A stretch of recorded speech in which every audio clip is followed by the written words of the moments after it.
Bon jeudi matin. Bienvenue sur le podcast de Invincible Femme.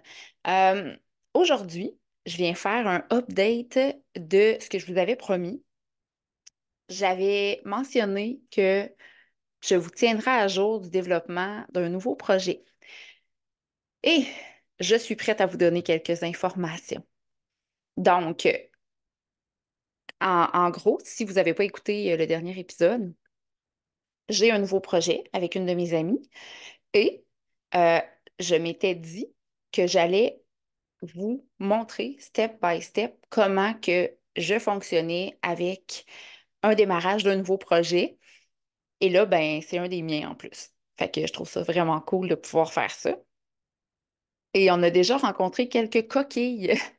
Fait que c'est le fun de pouvoir vous partager ça, puis vous montrer comment que les étapes ne sont pas à négliger.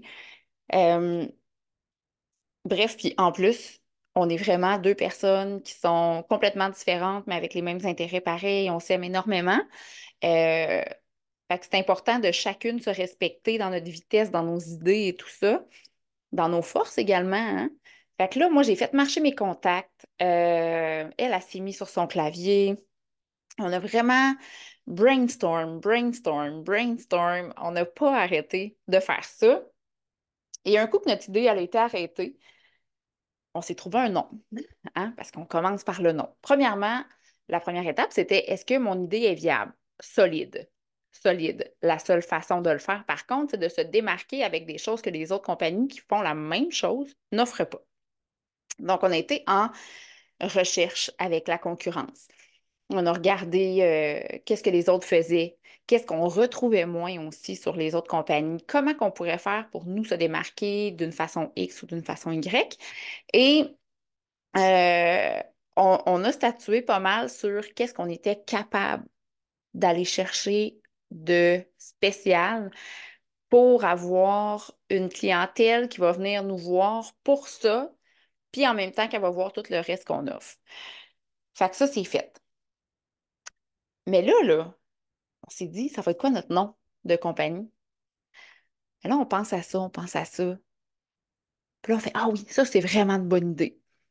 Parfait. Fait que là, mon ami est comme, OK, good, on fait faire le logo, t'appelles-tu ta graphiste, ça? Hey, attends une minute, on va aller checker avant si le nom est déjà pris, si on peut avoir le .com, le .ca, on va regarder qu'est-ce qu'il y en est de ça.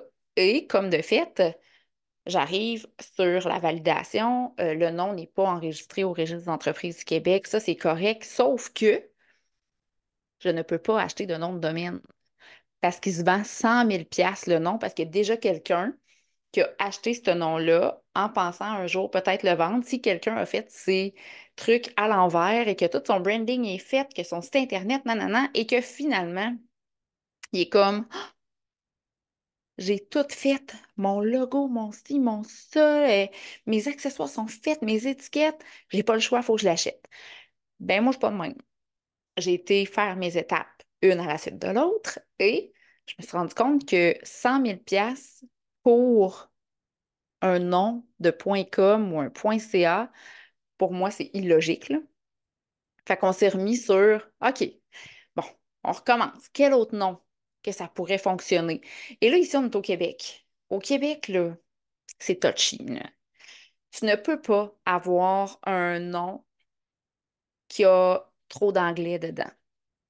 Fait qu'admettons, moi, j'ai école de danse Move. Move est en anglais, mais j'ai école de danse. Fait que j'ai trois mots en français, puis mon mot en anglais est à la fin. Ça passe. Après ça, Invincible femme. Ben, j'ai pris un mot qui était français et anglais. Donc, Invincible, c'est la même chose. Fait que ça passe inaperçu. C'est numéro un. Après ça, le repos du corps, ben, je l'ai enregistré le repos du corps slash de Body Rest. Parce qu'à la base, je voulais qu'il soit appelé The Body Rest. Parce que je veux l'avoir autant anglophone que francophone, avec des points de vente en Ontario et tout ça. J'ai comme pas le choix. Fait que toutes mes étiquettes, mon branding, tout est fait en deux langues. Quand vous achetez des produits, vous avez toujours la version français-anglais sur les étiquettes. Fait que là, le nom, là, ça, c'est tout qu'un cassage de tête. En tout cas, pour moi. pour moi. Trouver un nom que je vais sentir dans mes tripes en français, je trouve ça vraiment dur. Je trouve que tout est plus beau en anglais. Fait que là, on se dit, OK, bon, ben on aurait peut-être cette idée-là. Fait que là, on s'en va le marquer, tout est disponible. Parfait, on pourrait l'acheter. Fait que là, on pourrait acheter ce nom-là, .com.ca. Là, est-ce que le registre des entreprises du Québec, bon, ça va-tu accepter ça? Est-ce qu'ils vont dire, oh, ouais, il y a un petit peu trop d'anglais? Parce qu'en fond, on commence avec un nom français, on finit avec un nom anglais, mais le nom anglais, il y a plus de lettres que le nom français. Fait que là, on est comme ça, là, en ce moment, on est rendu à cette étape-là. On est rendu à aller le faire approuver par, par le registre des entreprises du Québec pour s'enregistrer, voir si c'est accepté. S'il n'est pas accepté, notre nom, qu'est-ce que je vais faire? C'est que probablement, je vais trouver un nom en français, je vais l'enregistrer et en dessous, on peut mettre quelle autre appellation votre entreprise aura. Fait que là, je pourrais mettre le nom que je pensais mettre au départ s'il est refusé et mon site Internet pourra porter ce nom-là ou le premier nom, mais j'aurai pas le choix de toujours étiqueter avec le nom français avant. Fait que c'est pas ça l'idéal. Fait que quand tu es capable de trouver un nom qui est, ben là, moi je parle parce qu'on est au Québec, là, ça serait pas ça si je partirais une compagnie aux États-Unis, clairement pas. Mais c'est ça. Fait que là, trouvez tout le temps un nom qui est en français, si vous êtes capable, si vous êtes au Québec, puis que votre compagnie, vous voulez qu'elle soit basée au Québec, puis que vous devez déclarer aux impôts du Québec. Euh, Fait que ça, c'est le nom. Là, après ça, là, on a trouvé qu'est-ce que les autres faisaient pas. J'ai été voir une de mes amies qui a un atelier de couture et tout ça. Et là, j'ai fait, hey, est-ce que tu serais capable de me sortir des patrons gradués pour ce type d'accessoire-là? Elle dit oui, pas de problème, je vais te faire ça. Je dis parfait. Fait qu'admettons que je te dis que tu deviens ma productrice de ça. Est-ce que ça. Oui, parfait, ça me tente. OK. Puis pour tel accessoire, elle dit, ah ben là, tu serais peut-être mieux. Fait que là, on jase, on jase. Fait que là, dans ma tête, moi, toutes les idées sont en train de germer. Comment que je vais faire fonctionner ça? OK, là, j'ai trouvé ma personne ressource pour ça. Après ça, on est rendu à un autre développement de produit. Ah, oui, j'ai une idée de faire ça. Je vais parler avec une autre collaboratrice que j'ai déjà pour voir si c'est quelque chose qui l'allume. Oui, ça l'allume, elle m'envoie déjà plein d'affaires. Je suis comme, hey, oui, oui, oui, ça me parle, ça me parle, ça me parle. OK, on continue. Là, après ça, on se dit, hey, on pourrait rentrer des liens collaboration. Boutique en ligne, lien collaboration. Fait que comme ça pourrait garnir notre boutique, mais en même temps, ça fait vendre d'autres compagnies, mais des compagnies qui ont rapport à ça. Fait que là, mon amie, elle a envoyé des courriels de ça. On attend les réponses, on verra, mais on se fie pas là-dessus. C'est pas ça notre but.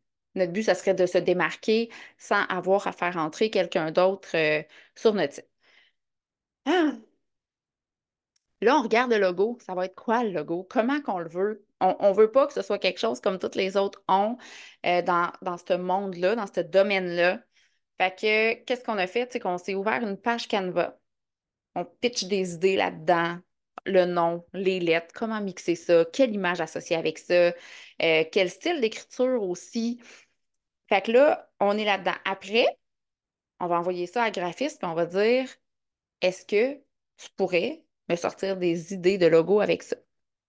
Fait que là, elle va être en mesure de nous créer des visuels et là, ça va plus prendre forme. Puis on va pouvoir dire oui, non, mais peut-être cet élément-là dans ce logo-là.